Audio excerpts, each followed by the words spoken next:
Hello everyone, welcome back to the channel. So this video is specifically related to the certificate video of the Delhi University Sports Certificate. जो बहुत सारी queries आ रही थी कि हमें दीदी हमें कौन सा सर्टिफिकेट लगाना चाहिए, हम नोटिफिकेशन आएगा या नहीं आएगा, हमें कैसे करना है। तो ये वीडियो को सारा देखना आप, उसके बाद आप मेरे को बताना कि आपको कोई भी दिक्कत आती है, फिर आप मेरे को कमेंट्स करना, फिर भी मैं आपको रिस्पॉन्ड करूँगी क्योंकि आपकी जो ट्रायल्स की डेट है वो बहुत ही पास है।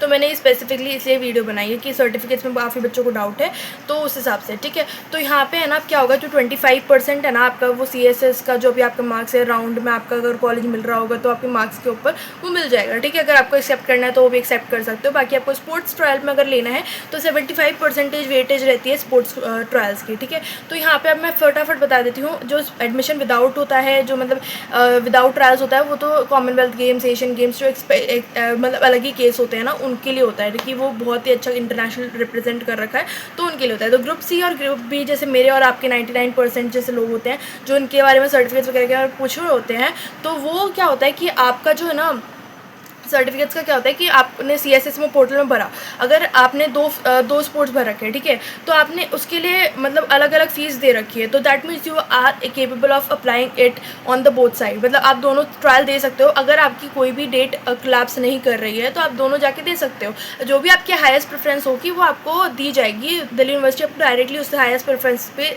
देगी, ठीक है। तो उस पर आपको एडमिशन मिल जाएगा, तो दैट इज़ क्लियर। अब आपको क्या है सर्टिफिकेट्स का डाउट। सर्टिफिकेट्स में क्या डाउट है कि मतलब दीदी हम कैसे नोटिफिकेशन पता चलेगा। मतलब आपने जो भी भरा होगा ना, तो वहाँ पे एलिजिबल लिखा आएगा सर्टिफिकेट्स पे, या फिर आपके मार्क्स आएंगे, या फिर आपका रिजेक्ट आ जाएगा, या फिर आपकी क्वेरी रेज हो जाएगी। अगर आपके पास जैसे लास्ट के कुछ दिन होते हैं तो क्वेरी रेज अगर होती है तो आप अपने डॉक्यूमेंट्स दोबारा लगा के दोबारा उनको चेक करवा सकते हो। अगर कोई भी दिक्कत होती है तो फिर वो आपको उनको रीचेक करेंगे और फिर मार्क्स दे देंगे। तो मिनिमम मार्क्स आपके होते हैं 20 मार्क्स। जैसे आपकी इन डिस्ट्रिक्ट हो गई, इंटर जोनर्स हो गई, इसमें आपकी कम से कम 3rd पोजीशन तो होनी चाहिए, वरना आपको नहीं मिलेंगे मार्क्स। जो आपका पार्टिसिपेट है ना, अगर आपने कोई भी इंटर जोनल में पार्टिसिपेट करके उसको सर्टिफिकेट लगा रखा है, नॉन एलिजिबल है, तो आपको नहीं मिलेगा, आपको स्पोर्ट्स का तो कोई भी बेनिफिट नहीं मिलेगा। और क्या पता आपको मार्क्स ना मिले सर्टिफिकेट्स पर, आपको मतलब ट्रायल्स में जाने का भी कोई फ़ायदा नहीं है, क्योंकि certificates is the first priority. अगर इसमें मार्क्स मिनिमम आपको 20 तो चाहिए स्पोर्ट्स ट्रायल में जाने के लिए, ठीक है। तो वहाँ पे आपको मैंने 3 चीज़ बता दी, ये आएंगी, फिर आपको पता चल जाएगा कि आपको जाना है या नहीं जाना है, ठीक है। सेकंड चीज़ जो बच्चे बहुत ज़्यादा पूछ रहे थे कि दीदी नोटिफिकेशन आएगा कि नहीं आएगा, मैसेज आएगा कि नहीं आएगा। मेल वगैरह कुछ नहीं आएगी, आप ऑफिशियल DU की पोर्टल पे जाके चेक करते रहो। और ऊपर से अपना, अगर आपको लगता है आप स्टेट लेवल प्लेयर हो, अच्छे मेडलिस्ट हो, तो आपको खुद पे भरोसा है, आप है ना जैसे सर्टिफिकेट लगाओगे आपको पता है कि आपका ट्रायल में नंबर आ जाएगा, तो आप जाओगे ट्रायल में दे दो। तो अपने आप पर भरोसा रखो और जाओ ट्रायल्स में देने। अगर आप अच्छे एथलीट्स हो तो आप जाके अच्छे से ट्रायल दो और वहाँ पर आप कम्पीट करो, and then you will be getting selected. मतलब वहाँ पर ऐसा कभी नहीं होता है कि आपको निकाल दिया जाता है या फिर आपको आगे बढ़ा दिया जाता है। वहाँ पे ऐसा होता है कि एक को नंबर ज़्यादा मिलते हैं, कम मिलते हैं, तो कॉलेज से सबको ही मिल जाता है ना। So that's it, chill. बस जिसको नई नॉलेज है, जो प्राइवेट वगैरह या फेक वगैरह लगा रहा है, प्लीज़ डोंट गो। अपना पहले चेक करना एलिजिबल हो या नहीं हो, उसके बाद ही जाना।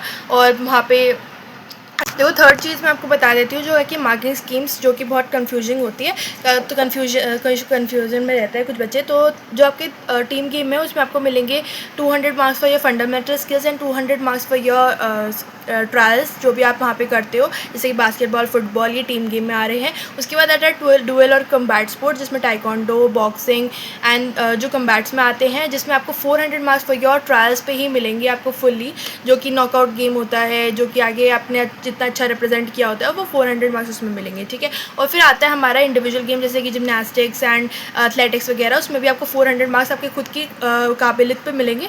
That's it. सो फोर्थ चीज़ जो थी, जो मैं बतानी है आपको, कि आपको कॉलेज कौन सा मिलेगा। तो कॉलेज डिपेंड करता है आपके खुद की, आपने क्या प्रेफरेंस लिस्ट भरी है और कौन से कॉलेज क्या क्या स्पोर्ट्स करवाते हैं। जैसे कि जीसस एंड मैरी में 40 सीट्स हैं, जिसमें अलग अलग स्पोर्ट्स का है। बॉक्स में 2 सीट्स है, बाकी सब में अलग अलग सीट्स हैं। तो मतलब जो भी गेम, जैसे मेरे में football, basketball, cricket, boxing, taekwondo, judo सब होता है, ठीक है। तो जो बच्चों ने अपना स्पोर्ट्स ट्रायल उसमें दिया है और जीसस मैरी प्रेफरेंस में रखा है, तो उन्हें वो मिल जाएगा, ठीक है। तो आपके scores, preference list and your मतलब आपने क्या कोर्स चुना है, तो दैट ऑन डिपेंड करता है आपके उसके ट्रायल्स के and your preference list. So preference list यहाँ पे बहुत मेन रोल प्ले करती है आखिर में, क्योंकि आप सब कुछ देने के बाद भी अगर आपको कॉलेज जो चाहिए अगर आपने टॉप में नहीं रखा है तो वो आपको नहीं मिल पाएगा। सो अपना अच्छे से प्रेफरेंस लिस्ट भरियो। All the best guys, all the best. और ये 400 मार्क्स आपके ट्रायल्स के होंगे and 200 marks for your certificates. 600-700 आपके यहीं से हो जाएंगे और बाकी के आपके लगेंगे CAS के पोर्टल से जो आपने मार्क्स स्कोर करे होंगे अपने। सो अगर कोई भी क्वेरी रह गई हो तो आप प्लीज़ कमेंट में डाउन, क्योंकि आपके ट्रायल बहुत ही नज़दीक है। So all the best, thank you so much for watching.